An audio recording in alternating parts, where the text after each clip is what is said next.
അതെ, ഒരു IT പ്രൊഫഷണലിന്റെ അടുത്ത് ഒരു കഥ എഴുതാൻ പറഞ്ഞാൽ പെട്ടെന്ന് എഴുതി കിട്ടുന്നത് കുറേ കോഡ്സ് ഒക്കെ വെച്ചിട്ടൊരു പ്രോഗ്രാം ആയിരിക്കും. പക്ഷെ എല്ലാ IT പ്രൊഫഷണൽസും അങ്ങനെ ആവണമെന്നില്ല കേട്ടോ. അങ്ങനെ അല്ലാത്തതുകൊണ്ടാണല്ലോ മലയാള സിനിമയ്ക്ക് രഞ്ജിത്ത് ശങ്കർ എന്ന IT പ്രൊഫഷണൽ കൂടിയായ തിരക്കഥാകൃത്ത് കൂടിയായ സംവിധായകനെ കിട്ടിയത്. നമസ്കാരം, റേഡിയോ മാംഗോ സ്പോട്ട്ലൈറ്റിൽ ഞാൻ ഹാജർ വെച്ചിട്ടുണ്ട് ശാലിനി. ആൻഡ് ഞാൻ ഈ പറഞ്ഞ സംവിധായകൻ രഞ്ജിത്ത് ശങ്കർ ആണ് ഇന്ന് സ്പോട്ട്ലൈറ്റിൽ പ്രേതാനുഭവ കഥകൾ പറയാൻ ഹാജരായിരിക്കണേ. Welcome to my show. Thank you Shalini. ഇപ്പൊ കുറേ ടാഗ് കഴുത്തിലുണ്ടല്ലോ. ഒരു IT പ്രൊഫഷണൽ എന്നുള്ള ടാഗ് ഉണ്ട്, ഒരു സംവിധായകൻ, ഒരു തിരക്കഥാകൃത്ത്, ഒരു നിർമ്മാതാവ്. ഇതിൽ ഏത് ടാഗ് കഴുത്തിലിടാനാണ് കുറച്ച് കൂടുതൽ താല്പര്യം? സംവിധായകനായിരിക്കും. അല്ല, എനിക്ക് സംവിധായകനാവാൻ ആയിരുന്നില്ല ആഗ്രഹം. സത്യം പറഞ്ഞാൽ എനിക്ക് തിരക്കഥാകൃത്താവാനായിരുന്നു ആഗ്രഹം. പക്ഷെ ഇപ്പോൾ എനിക്ക് സംവിധാനം ഭയങ്കര ഇഷ്ടമാണ്. ഒരു എഴുത്തുകാരൻ എന്ന് പറഞ്ഞാൽ അയാൾ ലിമിറ്റഡ് ആണ് ഒരു സിനിമയിൽ. എല്ലാവർക്കും അതിൻ്റെ ഇമ്പോർട്ടൻസ് തീർച്ചയായിട്ടും ഉണ്ട്. പക്ഷേ ഒരു ഫൈനൽ കോൾ എപ്പോഴും ഒരു ഡയറക്ടറുടെ ആണ്. ഫിലിം മേക്കർ എന്നുള്ള ടാഗാണ് എനിക്ക് ഇഷ്ടം. അത് മാത്രമല്ല, നമ്മൾ ഈ സ്കൂളിൽ ഹെഡ് മാസ്റ്റർ ആവാൻ വലിയ താല്പര്യമായിരിക്കില്ല, എല്ലാവരും ഭരിക്കാലോ, അതുപോലെ ആയിരിക്കല്ലേ? അല്ല, അങ്ങനെയല്ല. എന്താ വെച്ചാൽ ഇപ്പോൾ പ്രേതമൊക്കെ ചെയ്യുമ്പോൾ എൻ്റെ 7ാമത്തെ സിനിമയാണ് പ്രേതം. അപ്പം ആദ്യത്തെ സിനിമ പാസഞ്ചർ ചെയ്യുന്നതിൽ നിന്ന് ആ മീഡിയമായിട്ട് നമുക്ക് കുറച്ചുകൂടി കംഫർട്ടബിൾ ആണെന്നുള്ളൊരു തോന്നൽ വരുന്നൊരു ഘട്ടം വരും. എനിക്ക് തോന്നുന്നു അതെനിക്ക് തോന്നുന്നത് വർഷമൊക്കെ ചെയ്യുന്ന സമയത്താണ് എനിക്ക് ആദ്യമായിട്ട് തോന്നുന്നത് എൻ്റെ ഒരു കയ്യിൽ ഒതുങ്ങുന്ന മീഡിയമാണ് എന്നുള്ളൊരു ഫീലിംഗ് നമുക്ക് വരുമല്ലോ. ഏത് സംവിധാനോ അതോ സിനിമ മേഖല തന്നെയോ? Film making. അങ്ങനെ വരുമ്പോൾ നമുക്ക് കിട്ടുന്ന ഒരു കോൺഫിഡൻസ് എന്താ വെച്ചാൽ നമുക്ക് കുറച്ചും കൂടി ആ മീഡിയം വെച്ച് ഒരു എക്സ്പെരിമെന്റ് ചെയ്യാൻ കുറച്ചും കൂടി ഒരു ധൈര്യം വരും. അതാണ് ശരിക്കും സൂസവും പ്രേതവും ഒക്കെ ഒരു പരിധി വരെ. ഇപ്പോൾ സംവിധായകൻ എന്താണ് ജോലി ഒരു സിനിമ സെറ്റിൽ എന്ന് ചോദിച്ചാൽ ചുമ്മാ മോണിറ്റർ നോക്കി ഇരിക്കുക, ഓക്കെ കട്ടെന്ന് പറയാണ് എന്ന് വേണമെങ്കിൽ പറയാം. അതെ, ശരിക്കും പറഞ്ഞാൽ ഒരു ക്യാമറമാന് ക്യാമറ നോക്കണ്ടേ, ഒരു മ്യൂസിക് ഡയറക്ടർക്ക് മ്യൂസിക് ചെയ്യണം, എഴുത്തുകാരൻ എഴുതണം, അഭിനേതാവിന് അഭിനയിക്കണം. അങ്ങനെ നോക്കിയാൽ സംവിധായകൻ എന്താണ് പണി? അല്ല, സത്യം പറയട്ടെ, ഈ സംശയം എനിക്ക് അതാണ്. അപ്പൊ എന്ന് പറഞ്ഞാൽ ഒരാളുടെ കൺവിക്ഷനിലാണ് ഒരു സിനിമ ഉണ്ടാവേണ്ടത്. എന്ന് വെച്ചാൽ ഒരു വൺ മാൻ ഷോ എന്നുള്ള രീതിയിലല്ല, എല്ലാവരും അഭിപ്രായങ്ങൾ ഉണ്ടായിരിക്കും. അപ്പോൾ ഇതെല്ലാം കേൾക്കാൻ ചെവിയുള്ള ഒരാൾ തന്നെയായിരിക്കണം ഒരു സംവിധായകൻ എന്ന് പറയുന്നത്. പക്ഷേ അതിൽ നമുക്ക് ശരിയെന്ന് തോന്നുന്ന സാധനങ്ങൾ നമ്മൾ ഉൾപ്പെടുത്തുകയും ശരിയല്ല എന്ന് തോന്നുന്ന സാധനങ്ങൾ നമ്മൾ ആ പറഞ്ഞവരെ വേദനിപ്പിക്കാതെ നമുക്ക് തിരിച്ച് മറുപടി പറയാനും പറ്റണം എന്നാണ് എനിക്ക് തോന്നുന്നത്. ഈ സിനിമാ സംവിധായകൻ ആവാനായിരുന്നില്ല ആദ്യം താല്പര്യം എന്ന് പറഞ്ഞില്ലേ? അല്ല, എഴുത്തിലേക്കായിരുന്നു കൂടുതൽ താല്പര്യം. അപ്പൊ സിനിമാ സംവിധാനം മതി, പ്രൊഫഷനായിട്ട് എടുത്തേക്കാന്നൊക്കെ തീരുമാനിച്ചത് ഈ വർഷം സിനിമയ്ക്ക് ശേഷമാണോ? അല്ല, ഞാൻ ജോലി ചെയ്തിട്ടാണ് 3 സിനിമ ചെയ്തത്. പുണ്യാള ഗർഭത്തീസ് ഷൂട്ട് ചെയ്യുന്നതിന് തൊട്ട് മുമ്പാണ് ഞാൻ ജോലി രാജിവെക്കുന്നത്. അപ്പോൾ അതിന് മുമ്പ് മോളി ആൻഡ് റോക്സ് എന്ന് പറഞ്ഞൊരു സിനിമയിലാണ് ഞാൻ എൻ്റെ ഒരു പ്രൊഡക്ഷൻ ഹൗസ് ലോഞ്ച് ചെയ്യുന്നത്. അപ്പോൾ ഞാനും പൃഥ്വിരാജും കൂടിയിട്ടാണ് കമ്പനി തുടങ്ങുന്നത്. ഞങ്ങൾ രണ്ടുപേരും കൂട്ടാണ് ആ പടം പ്രൊഡ്യൂസ് ചെയ്തത്, മോളി ആൻഡ്. അപ്പൊ ആദ്യകാലങ്ങളിൽ സിനിമാ സംവിധാനവും പിന്നെ ഈ ജോലിയൊക്കെ ഒരുമിച്ച് തുടർന്നുകൊണ്ട് പോയത് ഒരു സെക്യൂരിറ്റി റീസൺ കൊണ്ടാണ്? അല്ല, ഞാൻ അതിന് വളരെ സിമ്പിളാണ്. എനിക്ക് അതിനൊരു പ്രൊഫഷനാക്കാൻ താല്പര്യമില്ലായിരുന്നു സിനിമയെ.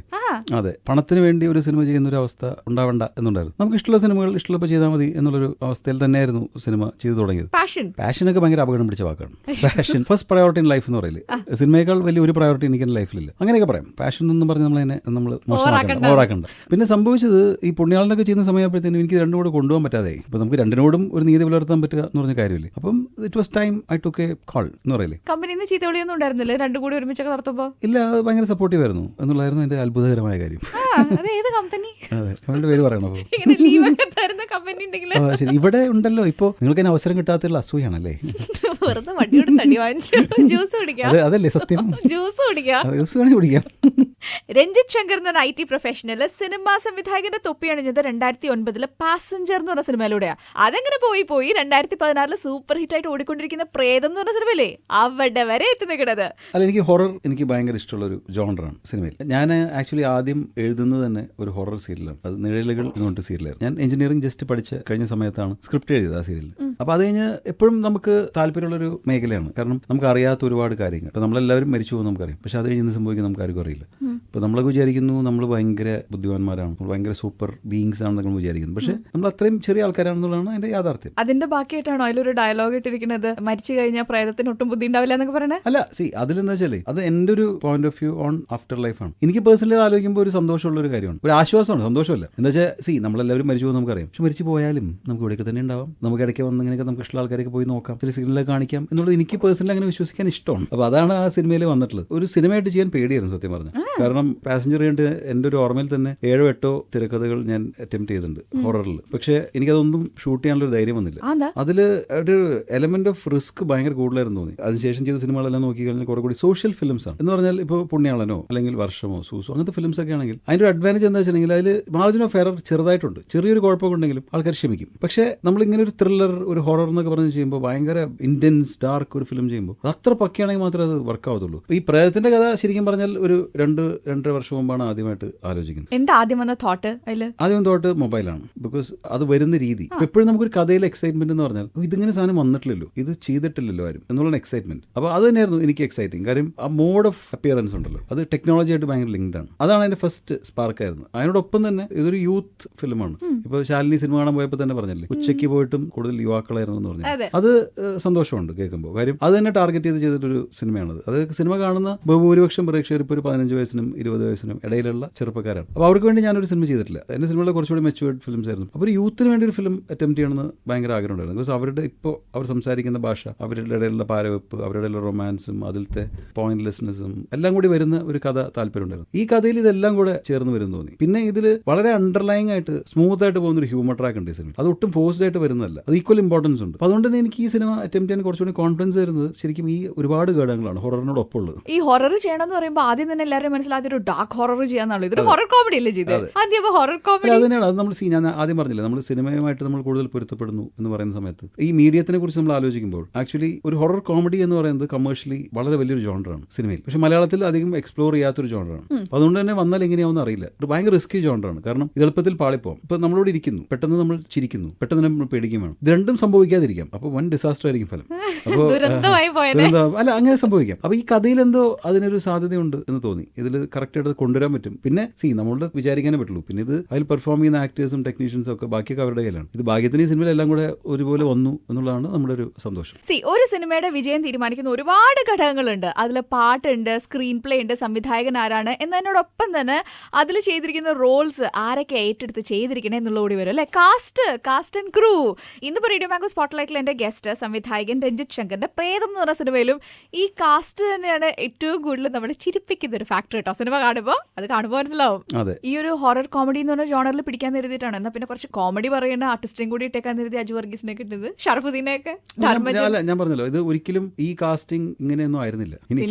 എനിക്ക് ഓർമ്മയുണ്ട്, ഈ കഥ ഞാൻ ആദ്യം ആലോചിക്കുമ്പോൾ 2 ഫ്രണ്ട്സ് ആയിരുന്നു. അപ്പോൾ അതിൽ GP ചെയ്ത റോളായിരുന്നു അജു ചെയ്യാനായിരുന്നു, സൂംബ ഇൻസ്ട്രക്ടർ. ഞാൻ അജുനോട് സൂംബയൊക്കെ പഠിക്കാൻ പറഞ്ഞു. അപ്പോൾ അവന് സൂംബ എന്താന്ന് പോലും അറിയില്ലായിരുന്നു. അപ്പോൾ അവൻ പഠിക്കാന്നൊക്കെ പറഞ്ഞു. പിന്നെ ഞാൻ സൂംബ കണ്ടപ്പോഴാണ് എനിക്ക് അതിലത്തെ കുഴപ്പങ്ങൾ മനസ്സിലായത്. ഞാൻ പിന്നെ വളരെ സീരിയസ് ആയിട്ട് ഇത് ആലോചിച്ചപ്പോൾ അത്ര എളുപ്പമല്ല ഈ സംഭവം ഇത് ചെയ്യാന്ന് പറയുന്നത്. അങ്ങനെയല്ല, അത് കൺവിൻസിങ് ഹെൽപ്പാവില്ല ഒരു സിനിമയിൽ വരുമ്പോൾ. അപ്പം ആദ്യം ആ GPയുടെ ക്യാരക്ടർ അജു ആണ് ചേരുന്നത്. GP ഒറിജിനൽ കാസ്റ്റിലുണ്ടായിരുന്നു. GP ഒറിജിനലി ചെയ്യാനുണ്ടായിരുന്ന കഥാപാത്രം ഇപ്പോൾ സിനിമയിലില്ല. ആ ക്യാരക്ടർ മാറിപ്പോയി. അല്ല, ആ ക്യാരക്ടർ മാറിപ്പോയി. പിന്നീട് വേറെ 2 ക്യാരക്ടേഴ്സ് വന്നു. അതിലൊരു ക്യാരക്ടറാണ് ഇപ്പോൾ GP ചെയ്തത്. പിന്നെ ഒരു ക്യാരക്ടറാണ് ഷറഫുദ്ദീന്റെ. അതിൽ ഒരുപാട് കൺഫ്യൂഷൻ, പറയുമ്പോൾ ഒരുപാട് കൺഫ്യൂഷൻ വരും. കാരണം അതിൽ ഷറഫുദ്ദീന്റെ ക്യാരക്ടറായിരുന്നു, പിന്നീട് അജു ചെയ്യാനായിരുന്നു. അജു എപ്പോഴും ഒരു ഡിഫോൾട്ട് കാസ്റ്റിംഗ് ആണ്. അപ്പൊ അജു ആദ്യം സൂംബ ഇൻസ്ട്രക്ടർ ആയിരുന്നു, അത് കഴിഞ്ഞ് ഷറഫുദ്ദീന്റെ റോളായിരുന്നു. അത് കഴിഞ്ഞിട്ടാണ് അജു ഡെന്നി കോക്കൻ റോൾ കൊടുത്തത്. അജു 3 റോളിലും പല ഘട്ടത്തിൽ കാസ്റ്റായ ഒരു വ്യക്തിയാണ് അജു. ഷറഫാണ് ഏറ്റവും അവസാനം കാസ്റ്റ് ആവുന്ന ആൾ. ഒരു റോൾ എടുത്ത് അങ്ങോട്ട് കൊടുക്കുകയും ഒരു റോൾ ഇങ്ങോട്ട് വെക്കുകയും ചെയ്തിട്ട് അങ്ങനെയൊക്കെ വെച്ച് ഷറഫ് അവസാനം ഈ റോളിലോട്ട് വന്ന് വീഴുകയായിരുന്നു എന്നുള്ളതാണ് അതിൽ പറയാനുള്ള കാര്യം. ഫൈനലി ചെയ്ത കാസ്റ്റ് ഒക്കെ നന്നായിട്ടുണ്ട്. അത് അങ്ങനെ തന്നെ. അത് മിക്കവാറും സിനിമകളിലൊക്കെ ഇത്രയും കോംപ്ലിക്കേഷൻ ഉണ്ടാവാറില്ല, പക്ഷെ അത് പലപ്പോഴും ഉണ്ടാവാറുണ്ട്. അതിലെനിക്ക് ഇഷ്ടപ്പെട്ട ക്യാരക്ടർ ആണെന്നറിയോ? ധർമ്മജന്റെ. ഓക്കെ, അപ്പൊ ധർമ്മജന്റെ ക്യാരക്ടർ ധർമ്മജൻ തന്നെ വെച്ചിരിക്കുന്നതായിരുന്നു. അതെ, ബിക്കോസ് എനിക്ക് ആ ക്യാരക്ടറിനെ കുറിച്ച് ആലോചിച്ചപ്പോൾ തന്നെ എനിക്ക് ധർമ്മജനെ അല്ലാതെ മറ്റാരെയും എനിക്ക് ആലോചിക്കാനേ പറ്റിയിരുന്നു ക്യാരക്ടറിൽ. അപ്പൊ ഞാൻ എന്താ ധർമ്മനോട് അത് പറയുമ്പോൾ ധർമ്മൻ അങ്ങനെയൊക്കെ ഒരു കഥാപാത്രം ഉണ്ടോ, അങ്ങനെ എനിക്ക് മാത്രം ചെയ്യാൻ പറ്റുന്നതായിട്ടുള്ള. ഞാൻ പറഞ്ഞു അങ്ങനെയൊന്നും എനിക്കറിയില്ല, പക്ഷെ എനിക്കെന്തോ നിങ്ങളെയാണ് ഓർമ്മ വന്നത്. അപ്പോൾ ധർമ്മന്റെ പ്രോബ്ലം എന്താ വെച്ചാൽ പുള്ളിക്ക് ഒരുപാട് സ്റ്റേജ് ഷോസും കാര്യങ്ങളൊക്കെ ഉള്ള ആളാണ്. പുള്ളിക്ക് വേണ്ടി നമ്മൾ കുറെ ഡേയ്സ് ഒക്കെ അഡ്ജസ്റ്റ് ചെയ്തിട്ടൊക്കെയാണ് ഷൂട്ട് ചെയ്തത്. കാരണം പുള്ളി അത് ചെയ്യണം എന്ന് ആഗ്രഹം ഉണ്ടായിരുന്നു. അങ്ങനെയാണ് ധർമ്മൻ വരുന്നത്. അപ്പോൾ ധർമ്മൻ എനിക്ക് തോന്നുന്നു വളരെ അണ്ടർ യൂട്ടിലൈസ്ഡ് ആയിട്ടുള്ള ഒരു ആക്ടറാണ്. കൈന്നിട്ട് ഡയലോഗ് ഒക്കെ ഉണ്ടോ ധർമ്മന്റെ? ഇഷ്ടംപോലെ ഉണ്ട്. ഇപ്പോൾ ഈ പറഞ്ഞ ഡയലോഗില്ലേ, ദേവിക്ക് ബ്ലൗസ് അടിക്കുന്ന, അത് ഷൂട്ടിംഗിൽ പോലില്ല, ഡബിംഗിൽ ഇട്ടതാണ്. അത് ധർമ്മൻ കൈന്നിട്ട് ഡയലോഗാണ്. അങ്ങനെ ഒരുപാടുണ്ട്, ഒരുപാട് പേര് അങ്ങനെ കയ്യിലിട്ടുണ്ട് ഡയലോഗ്. അപ്പോൾ ഡയലോഗ് എഴുതാൻ വലിയ പണി ഉണ്ടായിരുന്നില്ല. ഞാൻ ഷൂട്ട് ചെയ്യുമ്പോഴേ നമ്മളൊരു സ്ക്രീൻ പ്ലേ എന്ന് പറഞ്ഞൊരു സീൻ ആണ് ഉണ്ടാവുക. അപ്പൊ ഞാൻ വളരെ ഫ്ലെക്സിബിൾ ആണ്. ഞാൻ എന്റെ സെറ്റിൽ വന്നാൽ മിക്കവാറും കാണുക ഞാൻ ഒരു പാൻ പേപ്പർ എടുത്ത് എഴുതിക്കൊണ്ടിരിക്കുകയും മിക്കവാറും സീനുകൾ മാറ്റി എഴുതാന്നുള്ളതാണ് എന്റെ പ്രധാനപ്പെട്ട ഹോബി. അത് എപ്പോഴും മാറിക്കൊണ്ടിരിക്കും. അങ്ങനെ ഇപ്പൊ മാറി ഫൈനലൈസ് ചെയ്ത സ്ക്രിപ്റ്റ് ആണ് അവസാനം പ്രേതം എന്ന് പറഞ്ഞ സിനിമയായിട്ട് തൊട്ടടുത്ത തിയേറ്ററിൽ ഓടിക്കൊണ്ടിരിക്കുന്നത്. ഓരോ സംവിധായകർക്കും ഓരോ രീതിയാണ് അവനവന്റെ സിനിമ എടുക്കുന്ന കാര്യത്തിൽ. സാധാരണഗതിയിൽ ഒരു 9 ആയിട്ട് എഴുതിയിരിക്കുന്ന ഒരാളാണ്. പക്ഷേ ഞാൻ ഷൂട്ടിങ്ങിന് പോകുന്ന ഒരു സമയമുണ്ടല്ലോ, അതിന് ഒരാഴ്ച മുമ്പ് ഒരു ഡിഫോൾട്ട് ബോഡിക്ക് ഒരു മാറ്റം വരും. 4 മണിക്ക് ഓട്ടോമാറ്റിക് എണീക്കും. അത് ബയോളജിക്കൽ ഡിഫറൻസ് തന്നെയാണ്. ഭയങ്കര സ്ട്രേഞ്ച് ആയിട്ട് എനിക്ക് തോന്നുന്നത്. കാരണം ഒരു ടെൻഷനോ കാരണം എനിക്ക് ഷൂട്ടിംഗ് ഞാൻ ഭയങ്കര എൻജോയ് ചെയ്യുന്ന ഒരു പ്രോസസ്സാണ്. എനിക്ക് ടെൻഷനേ ഇല്ല. അപ്പോൾ ഞാൻ മിക്കവാറും ഷൂട്ടിംഗ് ഒരാഴ്ചയ്ക്ക് മുമ്പ് ഞാനൊരു 4 മണിക്ക് എഴുന്നേക്കും. 4 മണിക്ക് എഴുന്നേറ്റ് പ്രത്യേകിച്ച് ഒന്നുമില്ല. ചിലപ്പോൾ അങ്ങനെ വെറുതെ കിടക്കും, ചിലപ്പോൾ എഴുന്നേറ്റ് നടക്കും, TV കാണും, ചിലപ്പോൾ നല്ല പാട്ടൊക്കെ ഉണ്ടാവും, കാണും. മിക്കവാറും മെയിൻ പരിപാടി സീൻ മാറ്റി എഴുതലാണ്. ഞാൻ ഷൂട്ടിംഗ് ഡേയിൽ രാവിലെ ഒരു 4 മണിക്ക് എഴുന്നേറ്റ് കഴിഞ്ഞാൽ അന്ന് ഷൂട്ട് ചെയ്യുന്ന സീൻസ് അവിടെ റൂമിൽ ഇരിപ്പുണ്ടോ. അപ്പോൾ ആ സീൻസ് ഡെഫിനറ്റ്ലി ഒരു പ്രാവശ്യം മാറ്റി എഴുതുക എന്ന് പറഞ്ഞാൽ സീൻ ഇതാണ്. ഞാനും ശാലിനിയും കൂടി റേഡിയോ മാംഗോ ഓഫീസിലിരുന്നിട്ട് ഈ പറയുന്ന പ്രോഗ്രാം ചെയ്തുകൊണ്ടിരിക്കുകയാണ്, സ്പോട്ട്ലൈറ്റ് ചെയ്തുകൊണ്ടിരിക്കുകയാണ് എന്നുള്ളതാണ് സീൻ. എന്ന് വെച്ചാൽ ഇത് മാറ്റാൻ പറ്റില്ല. കാര്യം റേഡിയോ മാംഗോ ഓഫീസ് ബുക്ക് ചെയ്തിട്ടുണ്ടാവും, ശാലിനിയും ഞാൻ അഭിനയിക്കേണ്ട ആൾക്കാരൊക്കെ ഓൾറെഡി ഉണ്ടാവും, ഈ ലൊക്കേഷൻ എല്ലാം ഫിക്സ്ഡ് ആയിരിക്കും. ഇതിൽ ഇവർ പറയുന്ന ഡയലോഗും ഇവരുടെ ആക്ടിവിറ്റി ഒക്കെ മാറുമല്ലോ, ഇതാണ് എപ്പോഴും മാറുക, അല്ലാതെ നമുക്ക് മാറ്റാൻ പറ്റില്ല. അപ്പോൾ ഇത് എപ്പോഴും എനിക്ക് സംഭവിക്കുന്നത് വെച്ചിട്ടുണ്ടെങ്കിൽ ഇപ്പൊ ഞാൻ ഒരു ഫസ്റ്റ് ഒരു ഡ്രാഫ്റ്റ് എഴുതുമ്പോൾ അപ്പോൾ എന്റെ മനസ്സിൽ ഒരു ക്യാരക്ടറിന് ഒരു ഇമാജിനറി പിക്ചറേ ഉള്ളൂ. ഒരു ആക്ടർ ഒന്ന് അഭിനയിക്കാൻ തുടങ്ങുമ്പോൾ അയാളുടേതായിട്ടുള്ള ഇന്റർപ്രിട്ടേഷൻ കൊടുക്കുക ക്യാരക്ടറിന്, സ്വാഭാവികമായിട്ടും കൊടുക്കുമല്ലോ. അപ്പോൾ അതനുസരിച്ച് എന്റെ മനസ്സിൽ ആ ക്യാരക്ടർ മാറും. അപ്പോൾ സ്വാഭാവികമായിട്ട് ഇത് എൻ്റയർലി സാധനം റീറൈറ്റ് ചെയ്യേണ്ടി വരും. അത് എനിക്കൊരു ഭയങ്കര റെഗുലർ പ്രോസസ്സാണ്. രാവിലെ എഴുന്നേറ്റ് മെയിൻ പരിപാടി അന്ന് ഷൂട്ട് ചെയ്യാനുള്ള സീൻ ഒരു പ്രാവശ്യം മാറ്റി എഴുതും. അത് കഴിഞ്ഞ് ആ സെറ്റിലെത്തി ആ ഷൂട്ട് ചെയ്യാൻ പോകുന്ന സമയത്ത് ഡെഫിനറ്റ്ലി ഒന്നും കൂടെ മാറ്റി എഴുതേണ്ടി വരും. കാരണം എന്തെങ്കിലുമൊക്കെ മാറ്റങ്ങൾ വന്നിട്ടുണ്ടാവും. പിന്നെ ആക്ടേഴ്സിന്റെ ഭാഗത്തുനിന്ന് ഞാൻ ഭയങ്കരമായിട്ട് ചോദിച്ചു വാങ്ങുന്ന ഒരാളാണ്. ഞാൻ ബേസിക്കലി വിചാരിക്കുന്നത് വെച്ചാൽ ആക്ടറോ ടെക്നീഷ്യനോ ആരെങ്കിലും നമുക്ക് കിട്ടണം. എനിക്കൊരു 7 സിനിമയുടെ എക്സ്പീരിയൻസേ ഉള്ളൂ. ചിലപ്പോൾ ഒരു ആക്ടർ വരുന്ന 100 സിനിമയുടെ എക്സ്പീരിയൻസ് ആയിട്ടായിരിക്കും, ടെക്നീഷ്യൻ വരുന്ന എത്രയും സിനിമയുടെ എക്സ്പീരിയൻസ് ആയിരിക്കും. അത് വേണ്ടതിൽ ഉപയോഗിക്കുക എന്നുള്ളതാണ് നമ്മുടെ മിടുക്ക്. ചീത്തയൊന്നും ഒരിക്കലും പറയാറില്ല. ഒരു സെറ്റിൽ ഒരിക്കലും എന്നെ ചീത്ത പറയുന്നതായിട്ട് കാണാനേ സാധിക്കില്ല. ഒന്നാമത് എനിക്ക് അസാമാന്യമായ ക്ഷമയുള്ള ഒരാളാണ്. കഴിയുന്നത്ര ഒരു നെഗറ്റീവ് എനർജി ഒഴിവാക്കാൻ ശ്രമിക്കുന്ന ഒരാളാണ്. ഇപ്പോൾ ചീത്ത പറയേണ്ടത് എന്തിനാണ്? ഒരു കുഴപ്പമുണ്ടായി, അതിനാണല്ലോ നമ്മൾ ചീത്ത പറയുന്നത്. പക്ഷെ ഞാൻ എപ്പോഴും ആലോചിക്കുക, കുഴപ്പമുണ്ടായി കഴിഞ്ഞു, ഇനിയിപ്പോൾ അതിന് ചീത്ത പറഞ്ഞിട്ട് എന്താണ് കാര്യം? ടക്ക് നെക്സ്റ്റ് എന്ത് ചെയ്യാൻ പറ്റും എന്ന് ആലോചിക്കാൻ പറ്റൂ. അങ്ങനെ മാത്രമേ സിനിമ ചെയ്യാൻ പറ്റൂ. ഒരു ഫുൾ സ്ക്രിപ്റ്റ് അതിന് ശേഷം മാത്രമേ സിനിമ സ്റ്റാർട്ട് ചെയ്യുള്ളൂ, അതോ പകുതി സ്ക്രിപ്റ്റ് ഒക്കെ ആയിട്ട് തുടങ്ങുമോ? ഇല്ല, ഫുൾ സ്ക്രിപ്റ്റ് ആയിട്ടുണ്ടാവും. പക്ഷെ ആ സ്ക്രിപ്റ്റ് മാറിക്കൊണ്ടിരിക്കും. ആ സ്ക്രിപ്റ്റ് മാറിക്കൊണ്ടിരിക്കും. ഈ സിനിമയിൽ ജയസൂരിയുടെ ഇൻട്രൊഡക്ഷൻ സീൻ ആക്ച്വലി അത് എഴുതിയിരുന്നത് പള്ളിയിലെ അകത്താണ് ഇൻട്രൊഡക്ഷൻ. അപ്പോൾ അജുവും ഫ്രണ്ട്സ് എല്ലാവരും കൂടെ ഈ മൊബൈൽ പള്ളിയിലാണ് കൊണ്ടുകൊടുക്കുന്നത് അച്ഛൻ. അപ്പോൾ പള്ളിയിലാണ് ഇയാൾ, പള്ളിയിൽ പ്രാർത്ഥിക്കാൻ വന്നിരിക്കുകയാണ് ജോൺ ഡോൺ ബോസ്കോ. ഇതാണ് സീൻ. ഇതാണ് ഷൂട്ട് ചെയ്യാൻ തുടങ്ങിയത്. ഇത് ഒരു ദിവസം രാവിലെ ഷൂട്ടിംഗ് തുടങ്ങി, വൈകുന്നേരം ഒരു ഷൂട്ട് ചെയ്തു. അപ്പോൾ ഷൂട്ട് ചെയ്യുന്നതോടെ എനിക്ക് തോന്നി ഇതില്ല, ശരിയല്ല, എന്തോ ഭയങ്കരമായിട്ടുള്ള കുഴപ്പമുണ്ട്. ഇയാളുടെ കോസ്റ്റ്യൂം ശരിയല്ല, ഇയാളുടെ ഫസ്റ്റ് ഷോട്ട് ഞാൻ വെച്ചത് ശരിയല്ല, ഇയാളുടെ അഭിനയം ശരിയല്ല, മാനറിസം ശരിയല്ല, ഒന്നും ശരിയാവുന്നില്ല എന്ന് എനിക്ക് ശക്തമായിട്ട് തോന്നി. അതെ. അപ്പോൾ ഞാൻ ജയനോട് ചോദിച്ചു. അപ്പോൾ ജയനും ഭയങ്കരമായിട്ട് പറഞ്ഞു, അങ്ങനെയാണെങ്കിൽ നമ്മളത് ആലോചിക്കണം. അങ്ങനെ തോന്നുന്നുണ്ടെങ്കിൽ, എനിക്ക് ഒരിക്കലും തോന്നാത്ത ഒരാളാണ് ഞാൻ, പ്രൊഡ്യൂസറും കൂടി ആയതുകൊണ്ട് ഒരിക്കലും നമുക്കങ്ങനെ തോന്നില്ല. ഒരിക്കലും അതെ. അപ്പോൾ നമ്മൾ ഒരിക്കലും തോന്നാത്തത്. പക്ഷെ എനിക്കങ്ങനെ തോന്നിയിട്ടുണ്ടെങ്കിൽ അപ്പോൾ എന്തെങ്കിലും കാരണം ഉണ്ടാവും പറഞ്ഞു. അപ്പോൾ ജയനും അത് കോസ്റ്റ്യൂമിൽ അത്ര കംഫർട്ട് സുഖമായിട്ട് തോന്നിയില്ല, ജയനും തോന്നിയില്ല. അപ്പോൾ ഞങ്ങൾ ഷൂട്ടിംഗ് നിർത്തി വെച്ചു. എന്നിട്ടാണ് അത് മാറ്റി. എനിക്ക് ബേസിക് തോന്നിയത് ആ ക്യാരക്ടർ ഭയങ്കര സ്റ്റിഫായി പോയിരുന്നു. ഒരു പള്ളിയുടെ അകത്താവുമ്പോൾ അയാൾക്ക് ലിമിറ്റേഷൻസ് ഉണ്ട് ബിഹേവ് ചെയ്യാൻ വേണ്ടി. മറ്റേത് ഒരു ഭയങ്കര റിലാക്സ്ഡ് ഒരു ട്രാവലർ, ഒരു കടപ്പുറത്തൊക്കെ നടക്കാൻ ഇറങ്ങി, അങ്ങനെ കുറച്ച് റിലാക്സ്ഡ് ആയിപ്പോയി. അങ്ങനെയാണ് അത് മാറ്റിയിട്ടാണ് വേറൊരു, എനിക്ക് തോന്നുന്നു 3-4 ദിവസം കഴിഞ്ഞിട്ടാണ് വീണ്ടും സീൻ ഷൂട്ട് ചെയ്തത്. ഇങ്ങനെയുള്ള കാര്യങ്ങൾ സംഭവിക്കാറുണ്ട്. ഒരുപാട് കൗതുകരമായിട്ടുള്ള ഫാക്ടേഴ്സ് ഉണ്ടെങ്കിൽ ഒരു സിനിമ കാണാൻ പ്രേക്ഷകന് തോന്നും അല്ലേ? അതെ. അങ്ങനെ ഒന്നായിട്ട് ഈ സിനിമയിൽ എനിക്ക് തോന്നിയതാ വിനീത് ശ്രീനിവാസൻ മെയിൽ വോയിസിലും ഫീമെയിൽ വോയിസിലും പാടിയത്. അതാരുടെങ്കിലും സജഷൻ ആയിരുന്നോ? അത് ഈ ഒരു കഥാപാത്രം അങ്ങനെ ഡിമാൻഡും ചെയ്യണ്ടല്ലോ, കഥാപാത്രം ഡിമാൻഡ് ചെയ്യണ്ടല്ലോ, അറ്റ്ലീസ്റ്റ് സിറ്റുവേഷൻ ഡിമാൻഡ് ചെയ്യണല്ലോ. അപ്പൊ അങ്ങനെ ആക്കിയതാണോ? അല്ല, അത് പെട്ടെന്ന് അങ്ങനെ തോന്നിയതാണ്. എന്താണെന്ന് വെച്ചാൽ ഒരു ഭയങ്കര വലിയ മാർക്കറ്റാണ് ഇവിടെ ഉള്ളത്. ഇപ്പം നമ്മളെല്ലാവരും നമ്മുടെ ജോലിയിൽ തിരക്കിലാണ്. ഇപ്പം ഞാനൊരു സിനിമ ഉണ്ടാക്കുന്ന സമയത്ത് എൻ്റെ ലോകം ഈ സിനിമയുടെ ചുറ്റുമായിരിക്കും. അപ്പോൾ എനിക്ക് വരാവുന്ന ഏറ്റവും വലിയ തെറ്റിദ്ധാരണ എന്ന് പറയുന്നത് ഈ ലോകം മുഴുവൻ എൻ്റെ സിനിമയ്ക്ക് ചുറ്റുമാണ് കറങ്ങിക്കൊണ്ടിരിക്കുന്നത്. Whereas the reality is nobody is interested. ആരും ഇത് ശ്രദ്ധിക്കുന്ന പോലുമില്ല. അപ്പോൾ ഇങ്ങനൊരു സിനിമയുണ്ട് എന്ന് ആൾക്കാരെ അറിയിക്കുക എന്ന് പറയുന്നത് നമ്മുടെ ഒരു ഉത്തരവാദിത്തമാണ്. ഒരു മാർക്കറ്റിംഗ് പ്ലാനൊക്കെ വേണം. അതിന്റെ ഭാഗമായിട്ട് തന്നെയാണ് അങ്ങനെ ഒരു പാട്ട് വെച്ചത്. അപ്പോൾ അതിലൊരു മാർക്കറ്റിംഗ് സ്ട്രാറ്റജി ഉണ്ടായിരുന്നു. അപ്പോൾ അങ്ങനെ ഒരു പാട്ട് ആയതുകൊണ്ട് ശ്രദ്ധിക്കപ്പെടുമായിരിക്കും. ഇതിലാലോചിച്ചത് എന്നുള്ളത് വെച്ചാൽ ഇങ്ങനെ ഒരു സംഭവം ചെയ്തിട്ടില്ല. അപ്പോൾ ഇങ്ങനെ ഫസ്റ്റ് ടൈം അറ്റംപ്റ്റ് ചെയ്താൽ രസമായിരിക്കുമല്ലോ എന്നുള്ളതുകൊണ്ടാണ് അങ്ങനെ ആലോചിച്ചത്. ഇല്ല, അങ്ങനെ ആയിരുന്നില്ല. മെയിൽ മാത്രം പാടാനായിരുന്നു വിനീതിനോട് ആലോചിച്ചിരുന്നു. അപ്പോൾ വിനീതിനോട് ഇതാണ് കോൺസെപ്റ്റ് എന്ന് പറയുമ്പോൾ വിനീത് ഞാൻ ഫീമെയിൽ ട്രൈ ചെയ്യാറുണ്ട്. അപ്പം ഗംഭീരമായിരിക്കും. അത് ആരും ചെയ്തിട്ടില്ലല്ലോ. നമ്മുടെ ഉള്ളിൽ അത് തന്നെയായിരുന്നു ഐഡിയ. പക്ഷേ വിനീത് ചെയ്യുമെന്ന് സത്യത്തിൽ വിചാരിച്ചിരുന്നില്ല. വിനീതിൻ്റെ ഭാഗത്ത് നിന്ന് ഇങ്ങോട്ട് പറഞ്ഞുകൊണ്ടാണ്. ഒറിജിനൽ ഐഡിയ ഇതായിരുന്നു. പക്ഷേ അത് എന്തുകൊണ്ടോ പല കാരണം കൊണ്ട് അത് വർക്കൗട്ട് ആവില്ലെന്ന് തോന്നി. പിന്നെ നോർമലായിട്ട് ചെയ്യാമെന്ന് വിചാരിച്ചു. അപ്പോഴാണ് വിനീതിനെ കൊണ്ട് പാടിക്കാന്ന് വിചാരിച്ചു. പക്ഷെ വിനീത് അത് ഇങ്ങോട്ട് പറയുമ്പോൾ എനിക്ക് ഭയങ്കര അത്ഭുതമായിട്ട് തോന്നി. കാരണം നമ്മൾ രോഗി, അതാണ് ആ പാലായിരുന്നു ആ പാട്ട്. ഇതേപോലെ തന്നെ പ്രേതം സിനിമ ഇറങ്ങുന്നതിന് മുന്നേ ഹിറ്റായതാണ് ഇതിന്റെ കുറെ വീഡിയോസ്. മെന്റലിസ്റ്റ് ആദ്യം കേട്ടുള്ളത്. ഈ ഒരു മാർക്കറ്റിംഗ് പ്ലാൻ ആരാ എടുക്കണത്? കാരണം നിങ്ങൾ രണ്ടുപേരും നിർമ്മാതാക്കളാണ് ഇതിന്റെ, ജയസൂര്യ അതെ, രഞ്ജിത് ശങ്കറും അതെ. അധികവും മാർക്കറ്റിംഗ് ഐഡിയ ജയസൂര്യയുടെയാണ്. അതുപോലെ തന്നെ മമ്മൂക്ക ഭയങ്കര മാർക്കറ്റിംഗ് ഐഡിയ ഉള്ള, ആക്ടേഴ്സ് ഒക്കെ ഭയങ്കര മാർക്കറ്റിംഗ് ഐഡിയയാണ്. ഇവർക്ക് ഉപയോഗിക്കുക എന്നുള്ളതാണ് നമ്മുടെ എളിമയോടെയുള്ള നമ്മുടെ കർത്തവ്യം എന്ന് പറഞ്ഞാൽ. പിന്നെ we are giving a product to the audience. നമുക്ക് ഇതിന് കല എന്നൊക്കെ പറയാമെങ്കിലും അതോടൊപ്പം തന്നെ there is a product associated with it. അപ്പോൾ നമ്മളിപ്പോൾ ഒരു പ്രൊഡക്റ്റ് ഇറക്കുമ്പോൾ ആ പ്രൊഡക്റ്റിന്റെ എന്തൊക്കെയാണുള്ളത് നമ്മൾ മാർക്കറ്റ് ചെയ്യണ്ടേ? എന്നാലേ ആൾക്കാർക്ക് അറിയുള്ളൂ ഈ സാധനം ഉണ്ട്, വന്ന് കാണണം എന്നറിയുള്ളൂ. അപ്പോൾ അത് ആ രീതിയിൽ ആലോചിക്കാറുണ്ട്. അപ്പം അതിന് നമുക്ക് കൃത്യമായിട്ട് ഡേറ്റ്സ് ഉണ്ടാവണം.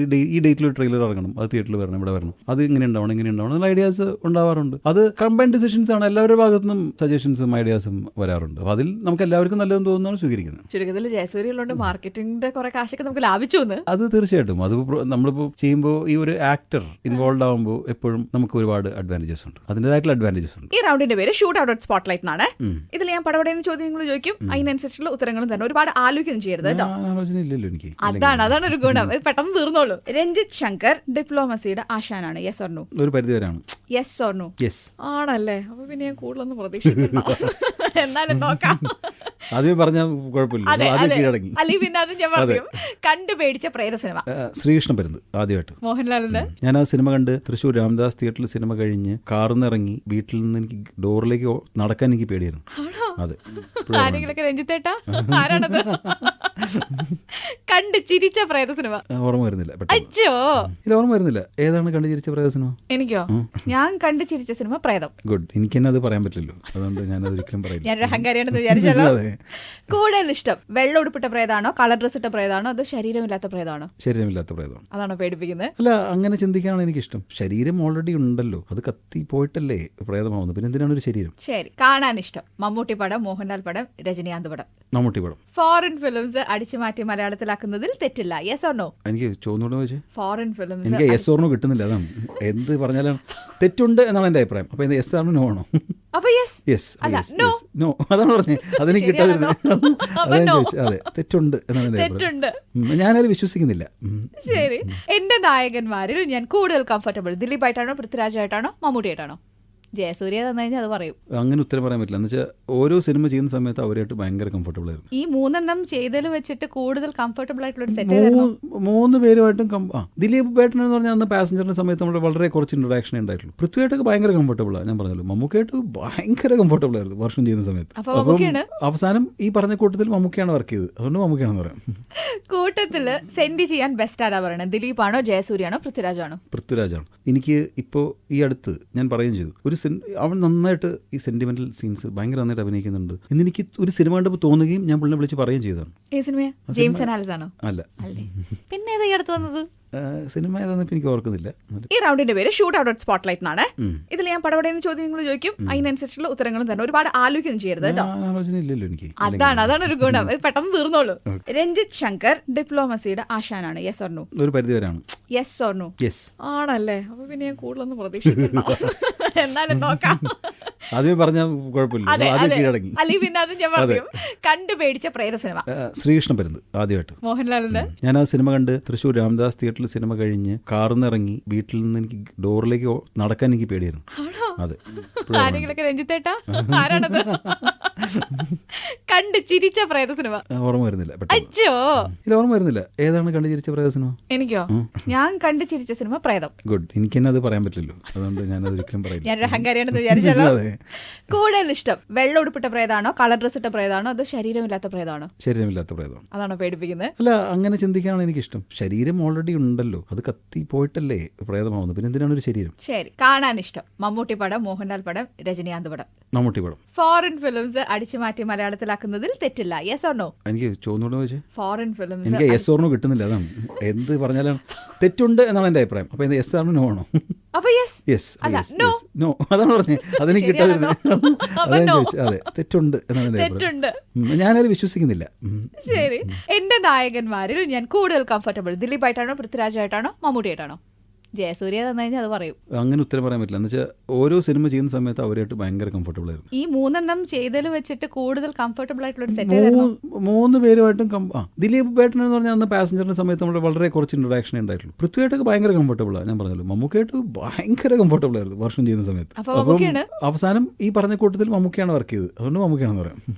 കൂട്ടത്തില് സെൻഡ് ചെയ്യാൻ ബെസ്റ്റ് ആരാ പറയണത്? ദിലീപാണോ, ജയസൂര്യാണോ, പൃഥ്വിരാജാണോ? പൃഥ്വിരാജാണ്. എനിക്ക് ഇപ്പോൾ ഈ അടുത്ത് ഞാൻ പറയുകയും ചെയ്തു, അവൻ നന്നായിട്ട് ഈ സെന്റിമെന്റൽ സീൻസ് ഭയങ്കര നന്നായിട്ട് അഭിനയിക്കുന്നുണ്ട് എന്ന് എനിക്ക് ഒരു സിനിമ കണ്ടപ്പോൾ തോന്നുകയും ഞാൻ പുള്ളിനെ വിളിച്ച് പറയുകയും ചെയ്തതാണ്. ഈ സിനിമ ജെയിംസ് അനാലിസ് ആണോ? അല്ല. പിന്നെ ഏതാ ഈ അടുത്ത് വന്നത്? സിനിമ ഏതാണെന്ന് എനിക്ക് ഓർക്കുന്നില്ല. സംവിധാനം ചെയ്യുന്ന സിനിമയ്ക്ക് തിരക്കഥയും കൂടി എഴുതുന്ന ഒരു ഗസ്റ്റ് ആണ് ഇന്ന് റേഡിയോ മാംഗോ സ്പോട്ട്ലൈറ്റിൽ എൻ്റെ അടുത്തുള്ളത്. അപ്പൊ പിന്നെ എന്തെങ്കിലും സംശയം ഉണ്ടെങ്കിൽ ചോദിക്കാലോ അല്ലേ? ഈ സ്ക്രീൻ പ്ലേ എഴുതുമ്പോഴേ ഓരോരുത്തരും ഓരോ ഡയലോഗ് ഇന്ന ആള് ഇന്ന ഇത് പറയണം എന്ന് തീരുമാനിക്കുന്നത്, അത് ഔട്ട് ഓഫ് ക്യൂരിയോസിറ്റിയും കൂടി ചോദിക്കുക. അതായത് ആളെ കണ്ടുകൊണ്ടാണോ ഡയലോഗ് എഴുതുന്നത്, അതോ ആ ഒരു സിനിമയ്ക്ക് ഉതകുന്ന രീതിയിലുള്ള ഡയലോഗ്സ് ആളെ കൊണ്ട് പറയിപ്പിക്കുക, അങ്ങനെയാണോ ചെയ്യണേ? അല്ല, പല സിനിമയിൽ പലത് പോലെയാണ്. ഇപ്പൊ വർഷമൊക്കെ എഴുതുമ്പോൾ നമുക്ക് തന്നെ കണ്ടു തന്നെയാണ് എഴുതുന്നത്. അദ്ദേഹം അതെങ്ങനെ ചെയ്യും എന്നൊക്കെ വെച്ചാൽ ഈ സിനിമയിൽ ഉണ്ടായിരുന്ന പ്രശ്നം എന്ന് വെച്ചാൽ ആരും അങ്ങനെ അവരുടെ ഒരു ഇമേജിനനുസരിച്ചുള്ള റോളുകളല്ല ചെയ്യുന്നത്. ഇപ്പോൾ അജു ഭയങ്കര മാക്കോ ആയിട്ടുള്ളൊരു കക്ഷിയാണ് ചെയ്യുന്നത്. ജയൻ ഇങ്ങനത്തെ റോൾ ചെയ്തിട്ടില്ല മുമ്പ്, അതുകൊണ്ട് നമുക്ക് അറിയില്ല ഇത് എങ്ങനെ ചെയ്തു വരുന്ന. എപ്പോഴും ടെൻഷനായിരുന്നു, ആ റോളിൽ ഏറ്റവും ടെൻഷൻ. ഇപ്പോൾ ഷറഫ് എങ്ങനെ അഭിനയിക്കുന്ന അറിയില്ല, പുള്ളി ഒന്നും അങ്ങനെ അഭിനയിച്ചിട്ടൊന്നുമില്ല ഈ സിനിമ നമ്മൾ കാസ്റ്റ് ചെയ്യുന്ന സമയത്ത്. GP അറിയില്ല എങ്ങനെയാണ് ഇത് ചെയ്ത്. കുറെ കൂടി ആ ക്യാരക്ടേഴ്സിനനുസരിച്ചാണ് ഇത് എഴുതിയിട്ടുള്ളത്. ഒരുപാട് ഇംപ്രവൈസേഷൻസ് നടന്നിട്ടുള്ള ഒരു സിനിമയാണിത്. ഷറഫ് ഭയങ്കര ഇംപ്രവൈസേഷനാണ്. ഇപ്പൊ ഞാൻ ഒരിക്കലും ഒരു സ്ക്രിപ്റ്റ് വെച്ചിട്ടേ ഇത് ഇതുപോലെ തന്നെ പറയണം എന്ന് പറഞ്ഞൊരു സംഭവമില്ല. ഈ അർത്ഥമൊക്കെ വരിക എന്നുള്ളതാണ്. പക്ഷേ എനിക്കെപ്പോഴും ഒരു ആക്ടർ ഒരു ക്യാരക്ടറിലുണ്ട് എന്ന് നമുക്ക് തോന്നുന്ന എപ്പോഴാന്ന് വെച്ചാൽ ഒരു ഷോട്ട് എടുക്കാത്ത സമയത്തും അയാളുടെ ബോഡി ലാംഗ്വേജ് ഒക്കെ ശ്രദ്ധിച്ചാൽ നമുക്കറിയാം ഒരു ചെറിയൊരു അതിന്റെ എലിമെന്റ്സ് വന്നിട്ടുണ്ടാവും. അത് വന്നാൽ നമുക്കൊരു സമാധാനമാണ്. അപ്പോൾ ഇയാൾ കറക്റ്റ് ആയിരിക്കും. ഇയാൾ നമ്മളെക്കാൾ കൂടുതൽ ചിന്തിക്കുന്നുള്ളതാണ് ആ ക്യാരക്ടറിനെ കുറിച്ച്. ഞാൻ ഈ ക്യാരക്ടറിനെ കുറിച്ച് മാത്രമല്ലോ ചിന്തിക്കുന്നത്, ഞാൻ ഒരുപാട് ക്യാരക്ടേഴ്സിനെ കുറിച്ച് ചിന്തിക്കുന്നുണ്ടോ. ഇയാൾ അത് മാത്രമല്ലോ ചിന്തിക്കുന്നത്. അപ്പം ഇയാൾ ഇങ്ങനെ ചെയ്യുമോ, ഇയാൾ ഇങ്ങനെ പറയുമോ എന്നൊന്ന് ചോദിക്കുന്നത് എനിക്ക് ഭയങ്കര ഇഷ്ടമാണ്. ഇതിൽ ഇംപ്രവൈസേഷൻസ് ഏറ്റവും കൂടുതൽ ചെയ്തിട്ടുള്ള ഷറഫാണെന്നാണ് എനിക്ക് തോന്നുന്നത്. ഡയലോഗ്സ് ഷറഫിന് കുറച്ച് ഡിഫിക്കൽട്ട് സീൻസ് ഒക്കെ ഉണ്ട്. വന്നത് 2 ദിവസത്തിനുള്ളിലൊക്കെയാണ് നമ്മൾ അത് ചെയ്യേണ്ടി വന്നത്. പക്ഷെ ഇവിടെ വളരെ നന്നായിട്ട് ചെയ്തിരുന്നു. സെക്കൻഡ് ഹാഫിൽ ഷറഫിന്റെ ഒരു ഡയലോഗ് ഉണ്ട്, ലാഗ് അടിപ്പിച്ച് കൊല്ലും മനുഷ്യനെ എന്നൊക്കെ പറയുന്നത്. അതൊക്കെ കൈനിട്ടാണോ? അത് കൈനിട്ടാണെന്നാണ് എനിക്ക് തോന്നുന്നത്. അതായത് ഒറിജിനൽ എഡിറ്റിൽ ഈ സീൻ ഇല്ലായിരുന്നു. നമ്മൾ ഷൂട്ട് ചെയ്തതാണ്, ഒറിജിനൽ എഡിറ്റിൽ ഇല്ലായിരുന്നു, ആ ഡയലോഗ് ഇല്ലായിരുന്നു. അപ്പം ഈ ക്ലൈമാക്സ് സീൻ തന്നെ എനിക്ക് തോന്നുന്നു ഒരു 5 ദിവസമാണ് ക്ലൈമാക്സ് ഷൂട്ട് ചെയ്തത്. അതിന് എന്റെ ചരിത്രത്തിൽ ഏറ്റവും കൂടുതൽ സമയം ഷൂട്ട് ചെയ്ത ക്ലൈമാക്സ് ആണ്.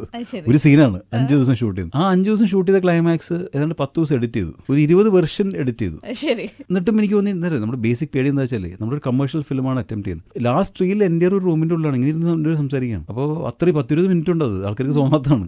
സാജൻ ആണ് എഡിറ്റ് ചെയ്തത്, അവനൊക്കെ സമ്മതിക്കണം. അത് ഒരു പ്രത്യേക അവാർഡ് സാജന് കൊടുക്കേണ്ടതാണ്. അത് ക്ഷമയ്ക്കുള്ളത് എൻ്റെ കൂടെ വർക്ക് ചെയ്തത്. അതിൽ ഒരുപാട് ചേഞ്ചസ്. ഞാൻ ആദ്യം അത് കണ്ടപ്പോൾ ഈ പ്രേതത്തിന്റെ ഇൻവോൾവ്മെന്റ് തുടക്കം മുതൽ ഇല്ലായിരുന്നു ക്ലൈമാക്സിൽ. എൻ്റെ വൈഫാണ് അത് കണ്ടിട്ട് പറഞ്ഞത്. വൈഫിന് ഇഷ്ടപ്പെട്ടില്ല. അത് പറഞ്ഞു അത് ഭയങ്കരമായിട്ട് കുഴപ്പം ഫീൽ ചെയ്യുന്നു. അപ്പോൾ വീട്ടുകാർ പറയുന്ന കുഴപ്പമാണ് ഞാൻ ഏറ്റവും കൂടുതൽ മുകളിലേക്ക് എടുക്കുന്നത്. കാരണം നമ്മൾ പ്രൊഡ്യൂസ് ചെയ്യുന്നതുകൊണ്ട് അവർ മാത്രമേ സത്യസന്ധമായിട്ട് പറയൂ. സിനിമ പൊളിഞ്ഞാൽ ഡയറക്റ്റ്ലി ബാധിക്കുന്നവരാണ് എന്നുകൊണ്ട് വളരെ ക്രിട്ടിക്കലായിട്ടാണ് ഒരു സിനിമ കാണുന്നത്. അതായത് പ്രേതത്തിനെ ഭയങ്കരമായിട്ട് മിസ് ചെയ്യുന്നു സിനിമയിൽ. പ്രേതമില്ല. അപ്പോഴാണ് ഞാൻ ആലോചിച്ച് വീണ്ടും റീ എഡിറ്റ് ചെയ്തിട്ട് എൻ്റെ ഒരു ക്ലൈമാക്സിൽ പ്രേതത്തിന്റെ പ്രസൻസ് കൊണ്ടുവന്നു. അത് ഒറിജിനൽ അങ്ങനെ ഉണ്ടായിരുന്നില്ല, ലാസ്റ്റ് മാത്രമേ വരുള്ളായിരുന്നു. അങ്ങനെയാണ് ആദ്യം ഉണ്ടായിരുന്നു. അങ്ങനെ ഒരുപാട് റീ എഡിറ്റ് നടന്നുള്ള സാധനം. അപ്പോൾ ഇത് മുഴുവൻ ചെയ്ത് ഒരു 10-20 പ്രാവശ്യം എഡിറ്റ് ചെയ്ത് കഴിഞ്ഞപ്പോൾ പിന്നെ എനിക്ക് എന്തോ കുഴപ്പമുണ്ട്. ഈ പറഞ്ഞ പോലെ പിള്ളേരൊക്കെയാണല്ലോ സിനിമ കാണാൻ പ്രതീക്ഷിക്കുന്നത്. ഇവരെ കൂടി വന്നിരുന്ന് ഇവർക്ക് ലാഗ് അടിക്കാൻ സാധ്യതയുണ്ട് എന്നാണ് എനിക്ക് തോന്നി. അപ്പോൾ ഞാൻ വിളിച്ചു അങ്ങനെയാണെങ്കിൽ ഏറ്റവും സേഫ് ബെറ്റ് എന്താ വെച്ചാൽ അപ്പം ആ ഡയലോഗ് വെച്ചേക്കാം, അപ്പോൾ പിന്നെ അതിലത് കൗണ്ട് അടിച്ച് പൊക്കോളും എന്ന് പറഞ്ഞ് ഷറഫ് ഇത് ഡബ് ചെയ്തിരുന്നില്ല. അതായത് ഫസ്റ്റ് എഡിറ്റിൽ ഈ ഡയലോഗ് ഇല്ലായിരുന്നു. ഫസ്റ്റ് എഡിറ്റിലുള്ള ഡയലോഗുകളെല്ലാം നമ്മൾ ഡബ് ചെയ്യും. അതിൽ ഒരുപാട് സാധനം എടുത്ത് കളഞ്ഞിട്ടുണ്ട്. ഫസ്റ്റ് എഡിറ്റിൽ തന്നെ കളഞ്ഞ ഡയലോഗാണ് ഇത്, ലാഗ് എന്ന് പറഞ്ഞ്. അതുകൊണ്ട് ഡബ് ചെയ്തിട്ടില്ല. ഇപ്പോൾ ഷറഫ് എന്ന് കോഴിക്കോടോ മറ്റോ വരുന്നു. ഞാൻ ഷറഫെ ഇത് ഡബ് ചെയ്തേ പറ്റൂ എന്ന് പറഞ്ഞ് അവൻ അവിടെ നിന്നൊക്കെ വരുത്തിച്ച് ഈ ഒരു ഡയലോഗ് മാത്രമായി പിന്നെ ഒന്ന് ഡബ് ചെയ്തതാണ്. അങ്ങനെയാണ് ആ ഡയലോഗ് ഉണ്ടായത്. അത് ഷറഫ് കൈനിട്ട് തന്നെയാണ് എന്നാണ് എന്റെ വിശ്വാസം. സേഫസ്റ്റ് പ്ലേ വേറൊരുത്തിന്റെ കയ്യിൽ കൈ അതെ. ഇനി ഞാൻ സംവിധായകൻ രഞ്ജിത്ത് ശങ്കറിനോട് ചോദിക്കാൻ പോണ ചോദ്യത്തിന് വളരെ സത്യസന്ധമായിട്ടുള്ള ഉത്തരം പ്രതീക്ഷിക്കുന്നുണ്ട് കേട്ടോ. ശരിക്കും പ്രയത്നം പേടിയുണ്ടോ? ഇല്ല. ഈ സിനിമയിൽ ഇപ്പം ഈ ജോൺ ഡോൺ ബോസ്കോ പറയുന്ന ഒരു കോൺസെപ്റ്റ് ഉണ്ടല്ലോ, അത് എന്റെ കോൺസെപ്റ്റാണ്. ഞാൻ പറഞ്ഞല്ലോ ഇതിന് പേടിക്കേണ്ട കാര്യമില്ല എന്നുള്ളതാണ്. ഇപ്പം ശാലിനി മരിച്ചു. ശാലിനിയുടെ ഞാൻ ഇതിൽ പറയുന്നതല്ലേ, ശാലിനിയുടെ പ്രയത്നത്തിന് ശാലിനിയുടെ അത്ര തന്നെ ബുദ്ധി ഉണ്ടാവില്ല എന്ന് പറഞ്ഞാൽ എത്രത്തോളം ഉണ്ടാവും നമുക്ക് ഊഹിക്കാം. പിന്നെ നമ്മൾ എന്തിനാണ് ഇതിനെ നമ്മൾ പേടിക്കേണ്ട ആവശ്യമില്ല. അത് മാത്രമല്ല പിന്നെ ഇവിടേക്ക് തന്നെ ഉണ്ടാവും. അപ്പോൾ നമുക്ക് ഇഷ്ടമുള്ള സ്ഥലത്തൊക്കെ ഇവിടെ വന്നൊക്കെ ഒന്ന് പോയി നോക്കാം. എനിക്ക് ഇഷ്ടമാണ്, ഒരു ആശ്വാസമാണ് ആലോചിക്കുമ്പോൾ. എന്നുള്ള ഇപ്പം നമുക്ക് ഭയങ്കര ഇഷ്ടമുള്ള ഒരാൾ മരിച്ചുപോയി, അയാൾ വീണ്ടും നമ്മുടെ അടുത്ത് നമുക്ക് പേടി തോന്നുന്നു ഇല്ലല്ലോ. നമുക്ക് അയാൾ വരണമെന്ന് ആഗ്രഹം തോന്നില്ലല്ലോ. എനിക്ക് പേടിയില്ല. എന്തോ എനിക്ക് പേടി പൊതുവെ കുറവാണ് മൊത്തത്തിൽ. ആണോ? ശരി. അതുകൂടി സിനിമയ്ക്ക് ആള് കയറിയില്ലെങ്കിൽ മാത്രമേ ഒരു പേടിയുള്ളൂ അല്ലേ? അതെ, അതൊരു പേടിയല്ല, അത് സത്യം. നമ്മളെ ഓരോ സിനിമ എടുക്കുന്നതിന് മുമ്പ് അതിനെ കുറിച്ച് കുറെ റിസർച്ച് ഒക്കെ നടത്തുമല്ലോ. അങ്ങനെ ഈ പ്രേത സിനിമയ്ക്ക് വേണ്ടി എന്ത് റിസർച്ചാണ് രഞ്ജിത്ത് ശങ്കർ എന്ന സംവിധായകൻ നടത്തിയത്? പ്രേതത്തിന് സിനിമയ്ക്ക് വേണ്ടി ഒരു റിസർച്ച് നടത്തേണ്ട കാര്യമില്ല. കാരണം നമുക്ക് തോന്നുന്ന എഴുതാം. ഇതിപ്പം എനിക്ക് തോന്നുന്നത് എൻ്റെ രീതി ഇങ്ങനെയാണ്, പ്രേതം എന്ന് പറഞ്ഞാൽ എങ്ങനെയാണ്, മറ്റൊരാൾക്ക് അങ്ങനെ ഇതാ തെളിയിക്കപ്പെട്ടിട്ടില്ലല്ലോ എന്നുള്ളതുകൊണ്ട് ആർക്കും എന്തും എഴുതാം. ഇപ്പൊ ജയസൂര്യ പറഞ്ഞു സൂര്യകാലടി തിരുമേനിയുടെ മനയിൽ പോയിട്ടുണ്ടായിരുന്നു, അവിടുത്തെ കാര്യങ്ങളൊക്കെ അറിയാനായിട്ട് റിസർച്ചിന്റെ ഭാഗമായിട്ടാണ്. പുള്ളി പോയി, ഞാൻ പോയില്ല, അതിനെ ഉദ്ദേശിച്ചത്.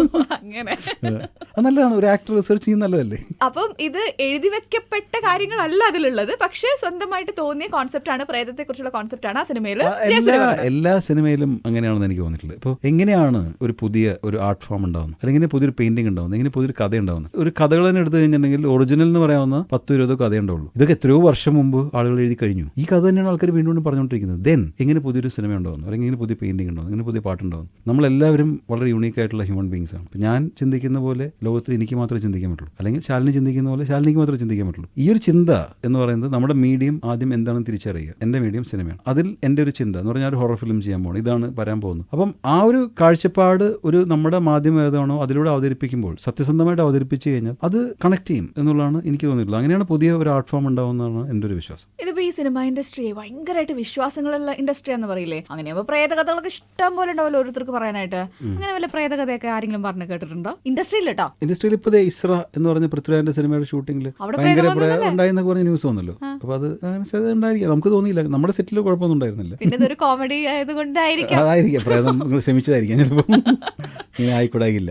അതല്ലാതെ സ്വന്തം ജീവിതത്തില് പ്രേതകഥകളൊക്കെ ഓരോരുത്തർ പറയില്ലേ അനുഭവങ്ങൾ ഉണ്ടായി പറഞ്ഞിട്ട്. അങ്ങനെ കേട്ട് ഞെട്ടിയ ഒരു പ്രേതകഥ പറഞ്ഞേ. ഞങ്ങളുടെ ചെറുപ്പത്തിൽ ഒരു ആനക്കാരനുണ്ടായിരുന്നു, നാരായണൻ എന്നായിരുന്നു പേര്. അപ്പം പുള്ളി ഒരു ആന ചവിട്ടിയിട്ടാണ് മരിച്ചത്. ഞാൻ തീരെ ചെറിയ കുട്ടിയാണ് ആ സമയത്ത്. അപ്പം ഞാൻ അന്ന് തൃശ്ശൂർ ചെറുപ്പത്തിൽ എൻ്റെ വീടിന്റെ മേളിലേക്ക് കൂടുമ്പോൾ എനിക്ക് ഭയങ്കര പേടി തോന്നുമായിരുന്നു. അത് പെട്ടെന്ന് എനിക്ക് ഓർമ്മ എന്തോ അങ്ങനെ എന്തോ എനിക്കറിയില്ല, പുള്ളിനെ പേടി പോകുമായിരുന്നു. അല്ല, ഈ നാരായണൻ അവിടെ ഉണ്ടോ എന്നുള്ള പോലെയൊക്കെ ഒരു പേടി തോന്നുമായിരുന്നു. എന്തുകൊണ്ടോ ആരെങ്കിലും അങ്ങനെ പറഞ്ഞു പേടിപ്പിച്ചിട്ടൊക്കെ ആരും പേടിപ്പിച്ചിട്ടല്ല, എന്തോ അങ്ങനെ പേടി തോന്നിയിരുന്നു. അതെനിക്ക് പെട്ടെന്ന് ഓർമ്മ വരുന്ന ഒരു ഇൻസിഡന്റ് അതാണ്. ഇപ്പൊ പ്രേതത്തിൽ വിശ്വാസമില്ല ഉണ്ടല്ലോ, അതിൽ ഞാനിപ്പോ സിനിമ ചെയ്തത്. അപ്പൊ ദൈവത്തിൽ വിശ്വാസം ഉണ്ടോ? ഉണ്ടല്ലോ. അപ്പൊ പ്രേതത്തിലും വിശ്വസിക്കണം പറ്റൂ, അതല്ലേ? അതാണ് കൂടുതലാണെന്ന് ചോദിക്കണില്ല, എനിക്ക് പേടിയാവും. ഈ റൗണ്ടില് ഞാൻ 5 വാക്കുകൾ പറയും. ഈ 5 വാക്കുകൾ പറയുമ്പോൾ ഒരാളുടെ മുഖമാണോ സിറ്റുവേഷൻ ആണോ എന്താ ഓർമ്മ പറഞ്ഞാൽ അതങ്ങോട്ട് പറഞ്ഞാൽ മതി. ഒരാളുടെ എന്ന് പറഞ്ഞാൽ ആരുടെയെങ്കിലും ഒക്കെ.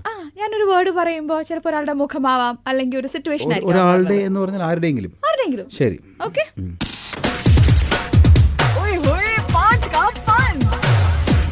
Number 1 dialogue. ഡയലോഗ് എന്ന് പറയുമ്പോൾ ഓർമ്മ വരുന്നത് സുരേഷ് ഗോപി. ഏത് ഡയലോഗാ? കമ്മീഷണർ. ഡയലോഗിന് പറയേണ്ട ആവശ്യമില്ലല്ലോ, എല്ലാവർക്കും അറിയാം. സ്റ്റൈൽ എന്ന് പറയുമ്പോൾ മമ്മൂട്ടി. മമ്മൂട്ടിയാണ് ഏറ്റവും സ്റ്റൈലിഷ് ഇൻഡസ്ട്രിയിൽ. അങ്ങനെയൊന്നും അറിയില്ല, എനിക്ക് ഓർമ്മ വന്നത് അതാണ്. നിങ്ങൾ വീണ്ടും ചോദിച്ചു കുഴപ്പിക്കരുത്. എനിക്ക് പെട്ടെന്ന് ഓർമ്മ വരുന്ന കാര്യമാണ് ഞാൻ പറയുന്നത്. അടുത്തത് പ്രോഗ്രാം എന്ന് പറയുമ്പോൾ എനിക്ക് ജോലി ചെയ്തുകൊണ്ടിരിക്കുമ്പോൾ പ്രോഗ്രാമിംഗ് ഒക്കെ ഞാൻ വളരെ മോശമായിരുന്നു ചെയ്യാൻ. അത് നന്നായി ചെയ്തുകൊണ്ടിരുന്ന ഒരുപാട് പേരാണ് ഓർമ്മ വരുന്നത്. ഒരുപാട് പേരുണ്ട്.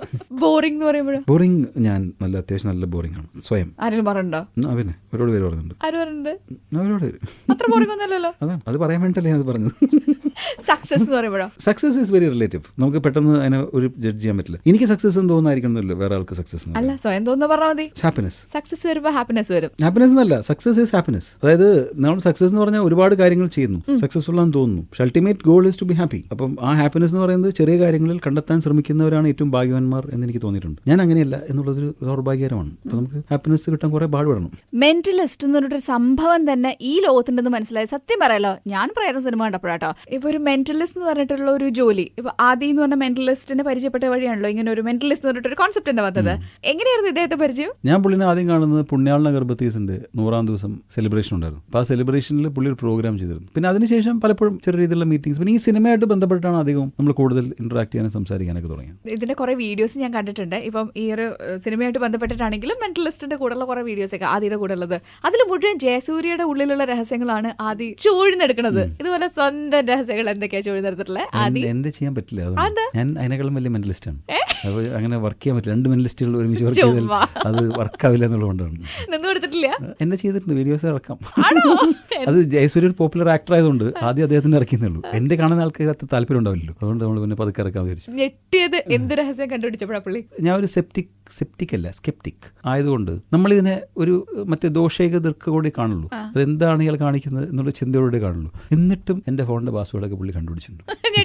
ഞെട്ടുകയല്ല, എന്താണ് ഈ സംഭവം എന്ന് മനസ്സിലായില്ല നമുക്ക്. അതൊരാൾ നമ്മൾ ടച്ച് ചെയ്തിട്ട് ഫോണിന്റെ പാസ്വേഡ് പുള്ളി പുഷ്പം പോലെ കണ്ടുപിടിച്ചിട്ടുണ്ട്. അപ്പോൾ എനിക്ക് ബേസിക്കലി താല്പര്യം ഇതെങ്ങനെ ചെയ്യുന്നു എന്നുള്ളതാണ്. പുള്ളി ഒരിക്കലും പറയത്തില്ല. അപ്പം ഞാൻ ഇങ്ങനെ ചൂഴ്ന്ന് എടുക്കും. എനിക്ക് അതിന്റെ ചില എക്സ്പ്ലനേഷൻ ഈ സിനിമയിൽ കൊടുത്തിട്ടുണ്ട്. പുള്ളി പടം കണ്ടിട്ട് വിളിച്ചോ? പിന്നെ നമ്മൾ ഡെയിലി വിളിച്ചോണ്ട്. പുള്ളി ഇപ്പോൾ ഭയങ്കര പ്രൊമോട്ടിംഗ് അല്ലേ പടത്തിന്റെ. ഇവിടെ വന്നില്ലേ, ഇവിടെ വരും, നിങ്ങളൊന്ന് വിളിച്ചാൽ മതി. ഞാൻ വിളിച്ചിട്ടുണ്ടായിരുന്നു. പുള്ളി എയർപോർട്ടിലാണ്, അവിടെ പരിപാടി ഉണ്ട്, ശാലിനി ഞാൻ തിരിച്ചു വന്നിട്ട്. അതാണ് ശാലിനി വിളിച്ചിട്ട് പോലും സംസാരിക്കാൻ പറ്റാത്ത തിരക്കിലായി പോയി ഇപ്പൊ അദ്ദേഹം. പ്രേതം മൂവി കൊണ്ട് സത്യം പറഞ്ഞാൽ ഫേമസ് ആയത് മെന്റലിസ്റ്റ് ആദ്യമാണെന്ന്. വെരി ഗുഡ്, ആവട്ടെ. ഇനി എന്താ പ്ലാൻ? ഈ ഒരു പടം കൂടി കഴിഞ്ഞിട്ട് ഇനി എന്താ പ്ലാൻ? അടുത്ത സിനിമ ഉണ്ടാവുമായിരിക്കും. ഇങ്ങനെ വർഷത്തിൽ ഒരു സിനിമ മാത്രം അങ്ങനത്തെ പോളിസി ഉണ്ടോ? ഇല്ല, എനിക്ക് ഈ വർഷം 2 സിനിമ ചെയ്യണം എന്ന് ആഗ്രഹിച്ചിട്ടാണ് ഈ സിനിമ നേരത്തെ ഷൂട്ട് ചെയ്തത്. പക്ഷെ ഇപ്പൊ വയ്യ, ഇനിയിപ്പോ ഒരു സിനിമ ചെയ്ത് ഇനി ഈ വർഷം എത്തിക്കാൻ താങ്ങത്തില്ല നമ്മളെ. ഒരു വർഷം ഗ്യാപ്പ് ഇനി വീണ്ടും വേണ്ടി വരും. എന്റെ പ്ലാൻ അതായിരുന്നു. ഞാൻ ഇത് August 12th റിലീസ് ചെയ്തത് ഞാൻ വെച്ചു October 1st ഒരു വീണ്ടും ഒരു പടം തുടങ്ങും അങ്ങനെ വെച്ചിട്ടാണ്. പക്ഷേ ഇതിപ്പം നടക്കത്തില്ല. ഇത് പിന്നെ അങ്ങനെ തിരക്ക് പിടിച്ച് ചെയ്യേണ്ട ഒരു കാര്യമല്ലല്ലോ. അങ്ങനെ നമ്മളെല്ലാ രീതിയിൽ റിലാക്സ് അല്ല, നമ്മളെല്ലാവരും റിലാക്സിങ് അല്ല, നമ്മളെല്ലാ രീതിയിലും റെഡി ആയിരിക്കണമല്ലോ. ഇപ്പോഴും ഞാൻ ഈ സിനിമയിൽ നിന്ന് ഫ്രീ ആയിട്ടില്ല. ഇനിയിപ്പോൾ സമയമില്ല. ഇനി ഈ വർഷം എന്തെങ്കിലും നടക്കത്തില്ല. ഇതിപ്പോ പ്രേതം ഇറങ്ങിയിട്ട് എത്ര ദിവസമായി? 12ാം തീയതി ഇറങ്ങിയല്ലേ? ഒരു 100ാം ദിവസമൊക്കെ ആഘോഷിക്കാനായിട്ട് വരട്ടെ. All the very best. Thank you. അങ്ങനെ സംഭവിക്കട്ടെ. ശാലിനിയുടെ നാക്ക് പൊന്നാവട്ടെ. എനിക്ക് കരുതാ കേട്ടോ. അതെ, അങ്ങനെ സംഭവിക്കട്ടെ. അപ്പോൾ ആഘോഷത്തിന് ശാലിനിയും വിളിക്കുന്നതായിരിക്കും. അങ്ങനെ വരികയാണെങ്കിൽ. ഓക്കെ. അപ്പൊ